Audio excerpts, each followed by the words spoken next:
Pues no estáis bajo la ley, sino bajo la gracia. Cuando escuchamos esta declaración de Pablo, pensamos, no estoy bajo la ley, así que no tengo nada que ver con ella. Pero ¿realmente qué significa no estar bajo la ley? Vamos a descubrirlo aquí, en Bíblicamente. Cuando leemos las cartas del apóstol Pablo, no siempre podemos asumir que cuando Pablo dice ley, está hablando de Torá o la ley de Dios. Pudiera estar hablando también de la ley oral, de la ley del pecado, de la ley de las obras. Por eso es importante siempre mirar el contexto de lo que se está hablando. Y es por esto que vamos a mirar versículo por versículo de este capítulo hasta llegar ahí para ver qué significa no estar bajo la ley. ¿Qué pues diremos? ¿Perseveraremos en el pecado para que la gracia abunde? En la introducción, Pablo nos deja saber que en este capítulo se estará hablando de pecado y gracia.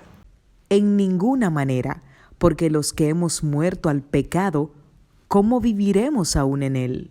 Versículo 6, a fin de que no sirvamos más al pecado. Versículo 10, porque en cuanto murió, al pecado murió una vez por todas. Y el 12 dice, no reine pues el pecado en vuestro cuerpo mortal. Y aquí vamos a nuestro versículo en cuestión.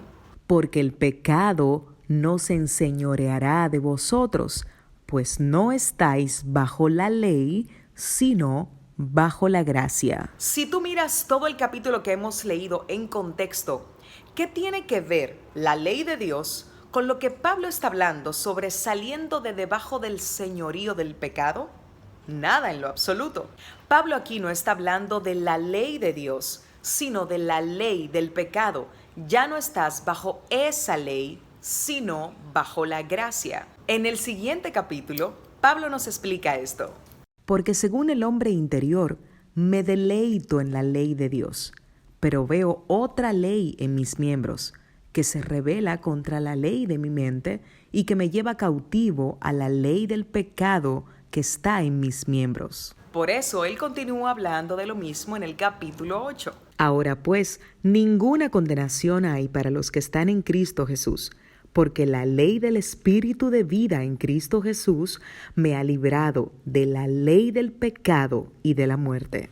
Y la definición de gracia es el recibir el perdón gratuito e inmerecido por transgredir la ley de Dios. Y eso es pecado, pues el pecado es la transgresión de la ley. ¿Te das cuenta? De todo lo que Pablo está hablando es de pecado y gracia, es decir, que estar bajo la gracia es ya no estar bajo la ley del pecado.